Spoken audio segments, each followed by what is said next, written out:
By the time you see this, it will have already been my birthday. I'm trying to pump these out a little bit faster. Like, I'm trying to get them out fast. It's just that my internet connection sucks. We'll be moving soon to a place that has good internet, but if you are like in the rest of the developed world, you will understand that our internet speed sucks. Our internet speed is like 10 Mbps or whatever. So it takes literally like hours to upload. It takes no time to edit at all because I put myself on like ×3 speed, and you know, it takes these videos down from like editing for an hour to like editing for like 15 minutes. But yeah. But anyway, it's gonna have been my birthday by the time you see this, so I will be 43 beautiful years old. And by the way, don't get used to this. I'm gonna go back to looking real sloppy soon, but we had a show tonight because I directed The Music Man. If you are the last person on earth to have heard this because I've been bragging about it, I directed a production of The Music Man. I've been a like theatrical director for like three years now. Like, it blows my mind that it's a paying job. But I just directed The Music Man, and tonight was one of our shows, and I was trying not to look like a hideous garbage troll for all the people that came. But so don't get used to this, because the garbage troll's coming back. I promise. Okay, so we are on chapter 6 of The Missus. And remember, like, the last video, it was like I said something about like I hope something happens because all the first thing that I saw was like that she cooked breakfast, that Mrs. Demachi cooked breakfast. So my favorite thing in the world, you know how I love this kind of thing, right? Mrs. Demachi has cooked a monumental breakfast for us all. From her huge smile and the little song she's humming as she makes coffee and busies herself around the kitchen, I know she's in her element and loving every moment. It's heartening that we're not too much of a burden on her. Okay, so I am just absolutely loving this whole stereotypical Eastern European woman, but the stereotype isn't even right, like, at all. Because if she were truly having a good time, it would be because she was acting like you were a burden. Sorry, I know way too many like Eastern European women, okay? The thing that they love is doing a big thing and acting like they're really put out about it. But the thing is, in the world of E.L. James, the things that women like to do are female coded, they are domestic, they are whatever. That's why we see her heroines, her heroes are always super attracted to the heroines when the heroines are dancing and making stuff in the kitchen and things like that. Okay, big news. Marianne and Joe are sitting next to each other at the table. So one of Maxim's friends is probably going to end up with Marianne. You know, like what happened in Poldark. The Demachis are the most excellent hosts, apart from the cock-blocking, of course. Why do you even want to be doing it in this house, this apparently tiny house where everybody's like right on top of each other? Like, why is that even a thing? Is there no like place that you can go when you were on, like, oh wait, no, you didn't go on the car ride to Kosovo. It's just, it's been what? Like, it's, oh my gosh, you haven't had sex in a few days? How long was Alessia even gone? And now it's been like, I don't know, now it's like Friday. So like, how long was she even gone? I don't remember, but like, you can't just keep it in your pants for like 2 seconds? Jesus. Marianne casts an occasional anxious glance at her, then at me. What's happened? Marianne gives me a quick, subtle shake of her head. Leave it, she's saying. What the she that she is referring to, the her that she's referring to, is Caroline. By the way, if you're hearing a growling dog in the background, that is my dog. I don't know what it's, oh. Okay, so anyway, here's the update on the dogs. One of the dogs has a gross eye, right? And so the other dog will not leave that gross eye alone. So then that dog is growling, and it's a whole thing. That's the story of my dog's gross eye. Anyway, back to this book, which is less sexy than the story about my dog's gross eye. You are like 70% more likely to get aroused hearing about my dog's gross eye than you are reading an E.L. James novel.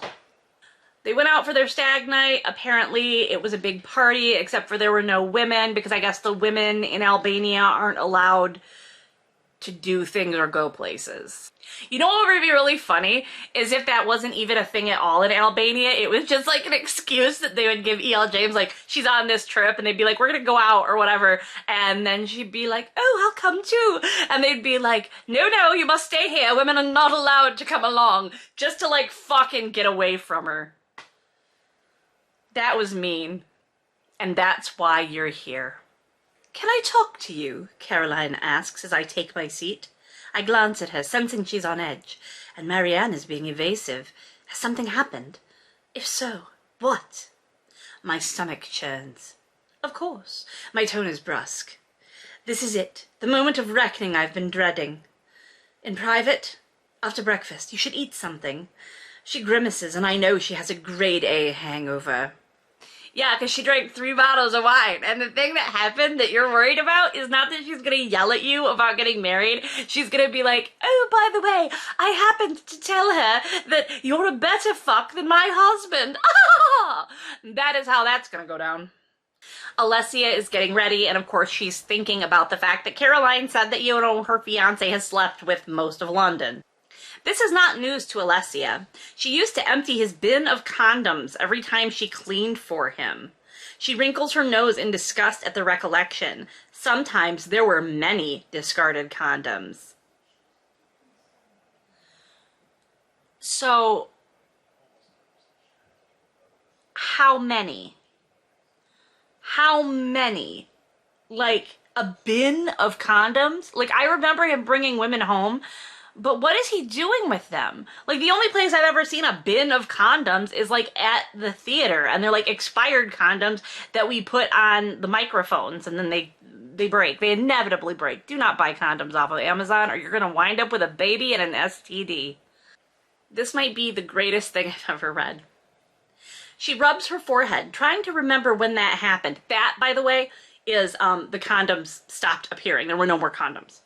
She rubs her forehead, trying to remember when that happened. So much has occurred since then, and her memory of the timeline is confused. She attempted to figure it out last night while trying to sleep, but couldn't, because Caroline's thoughtless words echoed through her brain, taunting her. Okay. So, the author cannot remember the timeline. That's what that is. The author can't remember the timeline. Don't blame Carolyn, Erica. It's not her fault, okay? She didn't fuck the timeline. So they were together, Maxim and Caroline. But when? When did this fucking happen?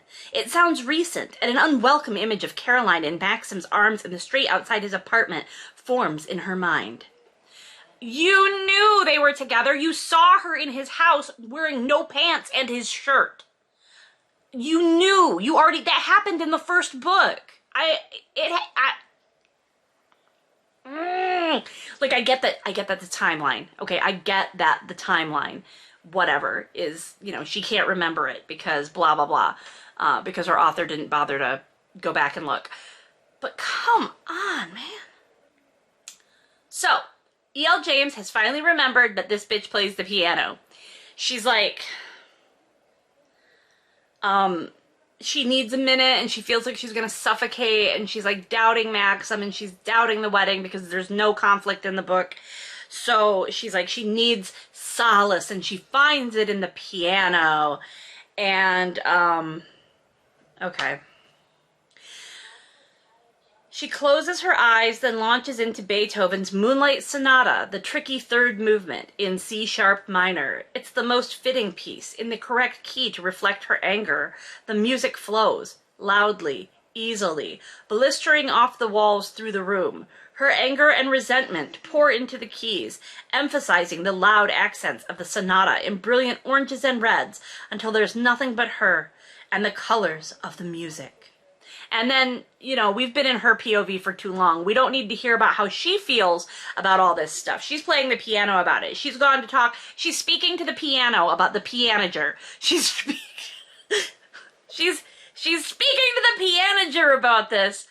And she, so we don't need to know anymore. Now what is important is how Maxim feels about it. The frantic, fast arpeggios of Beethoven's third movement echo furiously off the hallway into the family room with such ferocity and passion that the entire table is momentarily silenced and paralyzed. Okay, dude alert! They're all talking about, like, why she's playing the piano, and Maxim's like, has something happened? And it's like, yeah, she started playing the piano. Like, has something happened? Yeah, she knows how to play the piano. They say that she's angry, but he's like, I don't know why. I don't know if I've done something to upset her. Hell, is she having doubts about the wedding? Of course she is. Of course she is, because that's the only thing we have been talking about. That is the only thing this book has been about so far, is whether or not they are doubting that they should get married. That's it. That's all the conflict we've had so far, is whether or not they want to get married. They're not going to get married in this chapter. The wedding isn't going to happen in this chapter. I don't know why I was fooling myself. I don't know why I was holding out such hope that the wedding was going to happen in this chapter, because what's going to happen in this chapter, and I have not read ahead, what is going to happen in this chapter is they are going to have another conversation about whether or not they want to get married, and they're going to talk about this thing. He's going to have a conversation with Caroline, and stuff is, it's just going to be random talking heads, and they're not going to get fucking married. They're gonna get married. This is chapter 6. They're gonna get married in chapter 10, and it's just not. Just stop handing this woman money and praise and publishing her words. For God's sake, what have we come to as a nation? Anyway, dude incoming. That's Alessia? Asks Joe with a fork full of omelette raised midair. Yes. Dude! I know. She's extraordinary, Joe murmurs. Yeah, but she's pissed off at something or someone. I turn my attention to Marianne and Caroline, who saw her last night. Marianne's lips thin and Caroline avoids my eyes, and I have my culprit. What did you do? I ask quietly as my scalp tenses. What the fuck? Did you say something? Jenny, just for future reference, that is, in fact, when you're doing the captions. You are doing the captions right now. When you're doing the captions, that is in italics. Not something he says out loud. He asks Caroline, and she's like, you know, avoiding looking at him. And Marianne's like, how do you know she's angry? And he's like, this is in C sharp minor. Like, he already knows. This is in C sharp minor. It's angry. It's red and orange. He knows that from what she told him. C sharp minor. Angry music, in reds and oranges. She told me. Sad and angry. E flat. Wow. Yeah. Music. I told you. That... yeah, music. Duh. Yes, she has synesthesia. She's playing this from memory. I can't hide the pride and awe in my voice. Okay, synesthesia does not help you remember things better. She's not playing from memory because she has synesthesia. She has synesthesia and she can play from memory. You don't have to have synesthesia to play music from memory. The weird, this was a theme in the Mister. Of all the things I remember out of the Mister, the thing about the fact that she was able to remember these incredibly common pieces of music that a lot of pianists can just remember, like, that blows my mind. Absolutely blows my mind. Like, yeah, she can remember music because she's a musician, and after you've played things enough, you remember them. Like, singers remember the words to songs, and guitar players remember chords. You know, it's not like Billy Joel is up there at night with, you know, the sheet music for Piano Man trying to kind of plunk it out. Like, I don't understand why that's so supposed to be so impressive, and it's definitely not because she has synesthesia. It's also kind of weird that he's, like, proud of the fact that she had, like, it has nothing, it's not like an accomplishment. It's a neurological thing. You either have it or you don't have it. It's just a neurological thing. Like, what is there to be proud of? Fuck. I have epilepsy. Be proud of that. I don't care. You guys, if you want to be proud of me for shaking on the ground, then There you go. I was right. Shpressa goes to talk to her daughter about why, about what's going on, and she doesn't want to tell her. She doesn't want to admit her fears. If she speaks them aloud, she makes them more tangible, more real. Thank you, Sarah J. Maas, for the M- there to explain to us what the word you just used was, even though it's abso-fucking-lutely a common word. I'm telling you, in between writing the Mister and writing this, E.L. James read ACOTAR. And there's more of this, oh, do I want to get married or don't I? She's at a crossroads. Does she believe the man she loves? ... Or not? He knows, Shpressa says. Knows what? That you are upset. He's heard me play. Often, I think, her mother says. Alessia nods. How often could he possibly have heard her play the fucking piano? Like she played it at his house and he heard her, and then she played it when they were at the thing. They've only been together, I don't even know how much of a relationship they've had, because in the last video I said 8 weeks, but it was actually 8 weeks since his brother died, and it was a couple of weeks or several weeks or something before they got together, so they have not been together that long. How often has he heard her play?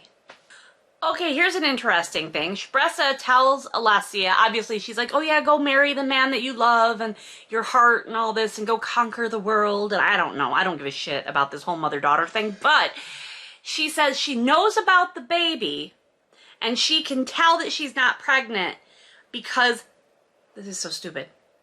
I know you're not pregnant. How? The number of painkillers you've been taking over the last few days, and I found your contraceptive pills while I was cleaning your dressing table. I don't remember her ever taking painkillers. They never really talked about that. She got painkillers for Maxim because he was hungover, but I didn't remember anything in there about her taking painkillers. And even then, why lead with the painkillers when she found the birth control pills? Do you know what I'm saying? That's the real tip-off, isn't it? We have to go into Maxim's POV because apparently Alessia and her mom are taking too long. Because he's like, fuck this. I've been stewing in my own juices trying to figure out what's wrong with Alessia and I can't bear it a moment longer. Yeah, so he's just like, oh, she's been out of the room for too long. I better go check on her. He goes to the front room. He says something through the door. He asks if she wants to talk about anything. She says no. There's a fly. It's not enough. I don't believe her. I don't care about this superstitious nonsense, but you and your mother do. That's why I'm staying out here. I don't know what's upsetting you, but I want you to know I love you. I want to marry you. Today. If you need to speak to me, I'm here. There's 10 highlighters on that, by the way. So again, remember, if you look at how many highlighters there are in the other books for other things, we're making progress on wiping this career from the earth. And we jump back into Alessia's POV so that she can say that, she needs to talk to him even though it's breaking tradition. And he comes in and she describes him. There's 2 back-to-back descriptions here, so let's just take a look at them, shall we? Let's go on a little journey. Oh, did you hear those pops? That was my ankle. That was my ankle cracking like that. Okay. Anyway, this is how they're, In Alessia's POV, this is how Maxim is described. Maxim peeks around the door and smiles when he sees her. It's impossible not to return his smile, and her heart rate spikes at the sight of him. She's missed him. He enters and comes to stand beside her, green eyes ablaze. He's in a t-shirt and jeans, the black ones with a rip at the knee, and he looks concerned and, italics, hot. Especially hot. So, we go into her POV just so that we can hear about how hot Maxim is. Because this is how he describes her when we jump into his POV. Alessia is wearing a blue scarf around her head that conceals her hair, and a blue robe reminding me of when she was in my flat. Once again, he's like, oh, she's so hot, she reminds me of when she was my cleaning lady. Is he just trying to get free housekeeping out of this? He asks her what the problem is. And she's like, it's just words. He's like, tell me. She's like, tells him that Caroline said something. He's like, well, what did she say? She seems to be debating whether to tell me. I watch her inner struggle play out on her expressive face. Finally, she swallows. She said that you are a better fuck, she whispers the word, than her husband. I inhale sharply as my temper flares. I've never heard Alessia use crude language before, and hearing that word come out of her mouth has shocked me more than it should. What Caroline said is more shocking and unfucking becoming. He's got a problem with the fuck word, then he uses the fuck word. I don't know how to help you, bro. Dude. Caro's come here to cause trouble, and she succeeded. I bridled my anger, knowing I can deal with her later. I'm sure she was drunk, I muttered, I almost said uncharitably, but he says charitably. So she says she couldn't stop thinking about it, and he thinks, shit, we're having this discussion now, on the day of our wedding? No, you should have definitely waited until you were, completely married for you to say some shit about how, yeah, by the way, I used to fuck my sister-in-law, and she's still a part of our lives. And, the fucking my sister-in-law was happening really recently. Do you love her? Alessia asks. I gape at her, stunned into silence. What? How can she think that? Well, I don't know, buddy. You thought that she was in love with the guy that human trafficked her, so stranger shit has happened. Stranger thoughts have been thunkin'. I don't know how to help you. Oh my gosh. He says that he doesn't love Caroline like that. But he used to a long time ago when they were teenagers. And she's like, physically, and he's like, he doesn't know. And so she says, did you have sexual intercourse with your brother's wife? Now the reason I read that is because it sounds like something you would ask on a deposition. Did you have sexual intercourse with your brother's wife? And he lawyers it. He lawyers the fuck out of it. Because what he says is, no. But I had sex with his widow. He lawyered it. Did you see how he lawyered that? That was like a Jeff Winger right there. That is like a Jeffrey Winger. So she says, hey, when I was in Anatoly's car, she actually says when I was in Anatoly's Mercedes. I'm like, you could just say car, okay? But she was like, when I was in Anatoly's Mercedes, I saw you and Caroline was in your arms. And he's like, oh, she was coming to apologize because we had this great big fight and she had stumbled and I caught her. We were going to fall. So then Alessia says that it makes sense that, they're in the same class. No, I don't want Caroline. I want you, Alessia. When I went to see her, I told her I was in love with you. She threw me out of the house and then came running to apologize. And it was just as Anatoly was getting into the car. I didn't listen to what Caroline was saying. I knew something was wrong. I recognized the Albanian plates on his car, and I cannot tell you how harrowing it was to watch in complete helplessness as it drove off into the distance. I close my eyes and remember the feeling of utter impotence and despair as the Mercedes disappeared from view. It was one of the worst days of my life. Thanks for the recap. That's my fucking job, buddy. But you remember the book better than I do, so. Oh, good. Guess what they're going to talk about now? Whether or not they want to get married. Are you sure you want to do this? She asks. She loves you too. I pull her into my arms and hold her. It's you I love, not her. It's you I want to marry, not her. Please don't let her ruin our day. I can't believe we're having this discussion. Neither can I. Neither can I, because how many times have we already fucking... Oh, chapter 6? So at least 6 times. You don't know, fuck it, at least 12 times. At least 12 times. They, kiss, and it's like this whole sexy thing, I guess. There's a frisson of arousal or something that nobody really gives a shit about. He asks her if she's packed because, the second they're married, they're out of there. He says that. He's like, after the wedding, we are out of here. You're just gonna, no reception, nothing like that. You're just gonna, that's fine. I don't want to necessarily read it. I don't give a shit. All right, Maxim goes back to the breakfast table. He can't bring himself to look at his sister-in-law. She's really crossed a fucking line, and I'm furious. No, raging. Those are like the same thing. I just, you know, they're like the same thing.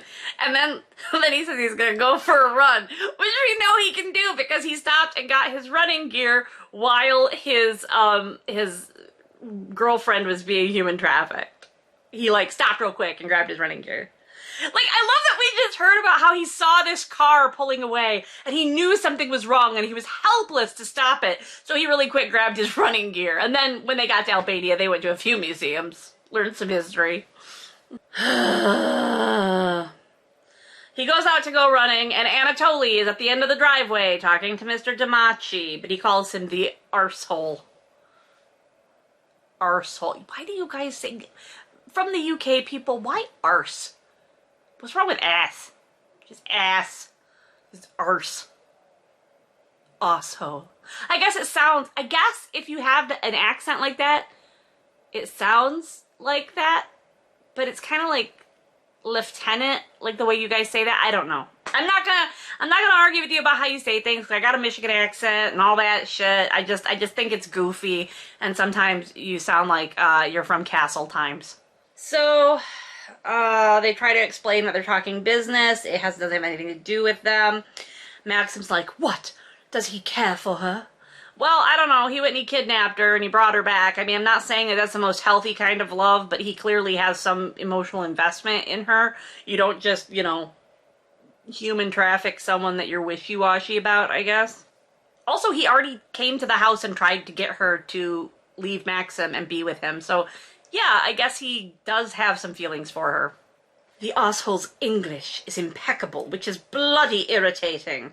Yeah, how dare you speak the beautiful, pure language of the Queen's own empire, or the king now, I guess. I don't give a fuck about those people. How dare you speak English? Like, yeah, we, like, conquered a ton of the world and colonized it, but that's our language.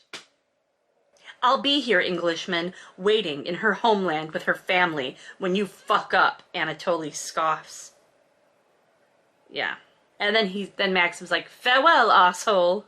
And then he goes for a run.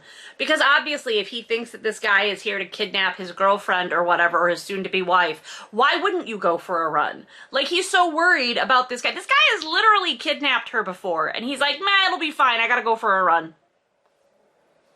Okay. Oh my gosh, there's a fly in here. It's driving me crazy. Like, all it wants to do is talk in my ear, and I'm like, dude, I'm busy. They're getting dressed for the wedding, and Maxim's like, you know, I'm gonna get a bespoke suit for, like, the real wedding, which is gonna be in England. Like, his whole attitude seems to be that this wedding isn't a real wedding, but, like, the real wedding will be the one that happens in England. Basically is kind of his attitude here. I'm gonna say this, okay?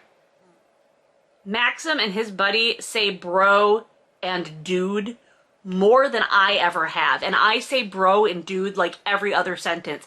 Today, while addressing a young female child who is the age of 3 years old, I said, hey bro, where'd you get that Sharpie? Because it was a 3-year-old carrying a Sharpie. I followed. Like, not necessarily to prevent anything, I just wanted to see how that scenario was going to shake out.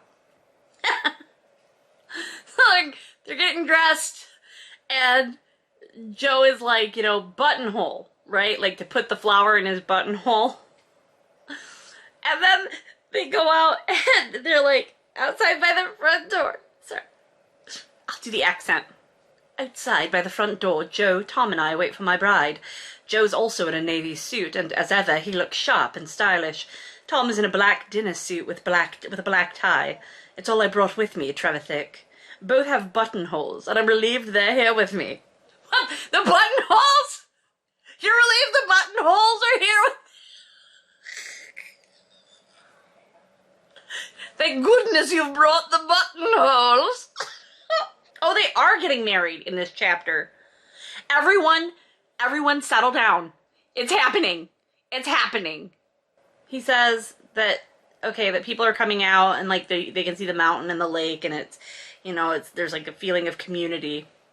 It's moving, and I swallow down my emotion. I'm definitely not in Kansas anymore. What a weird fucking thing. Okay, UK people, do you say you're not in Kansas anymore? Why would you?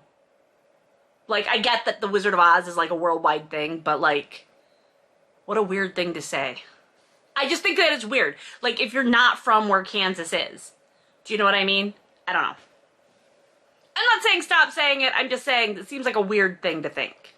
Like, do you have your own... UK people, do you have your own, like, equivalent of not in Kansas anymore? Like, that actually is a good question for me to ask, because I'm interested to know. He keeps talking about how it's, like, so far away from home, and it's so far, like, so different from what he's used to. They're, like, waiting for the wedding to, like, start or whatever. And Caroline comes over. Caro still can't look me in the eye. You've been avoiding me, she says quietly.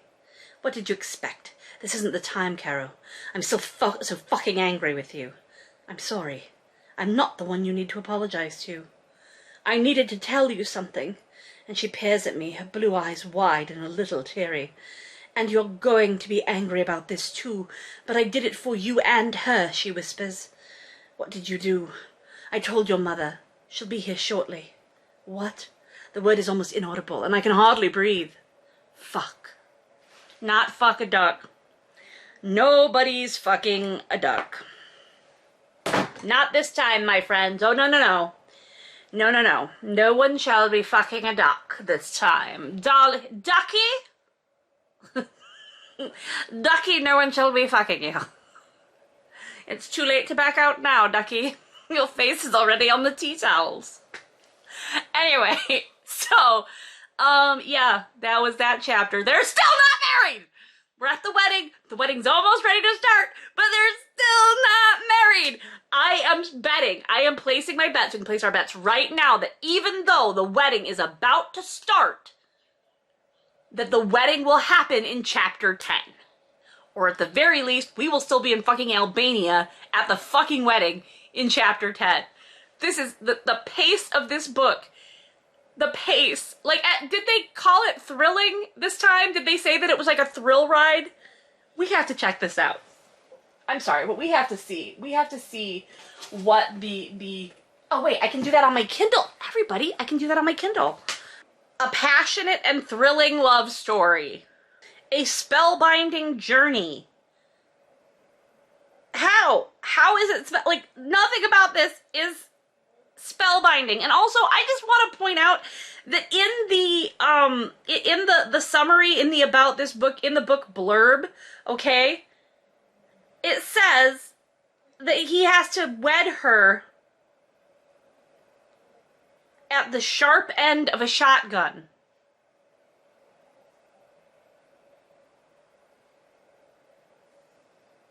Now look, I know that you guys have some pretty strict gun laws, but y'all know that they're not sharp, right? The sharp end of a shotgun. There is no sharp end of a shotgun. There is a shooty, blasty end. There is a blasty, go bang, but there's not a sharp, I mean, what is it, a bayonet? God, what I wouldn't give to see Maxim bayoneted. I mean, since this is like a Poldark fanfic anyway, like, we could have bayonets. It would be fun. That's what it was. When they wrote the blurb, they were confused. They were like, what's that gun that has the sharp pointy part on it, because this is Poldark? And they're like, oh, I don't remember. We'll just say the sharp end of a shotgun. You know, oh my. I am uncharitable tonight. I don't feel charitable towards this book at the moment. So, we are 20% into the book. We still are not married. We are still in Albania. And I believe with all of my heart and soul that in chapter 10, we will still be in Albania. And if we're not, great. I'm not going to promise anything because things might surprise us. We might go on to chapter 7 and they might have been home in the UK for like 7 months and they're sitting there thinking about everything that happened at the wedding. So we don't know. We have no fucking way of knowing, right? We don't know. Anyway, it's my birthday! Right now it's my birthday. It just became my birthday. It's my birthday. So, for my birthday, like, subscribe, leave a comment, notification bell, share these videos with all of your friends, and Stay safe, and catch you on the flip side.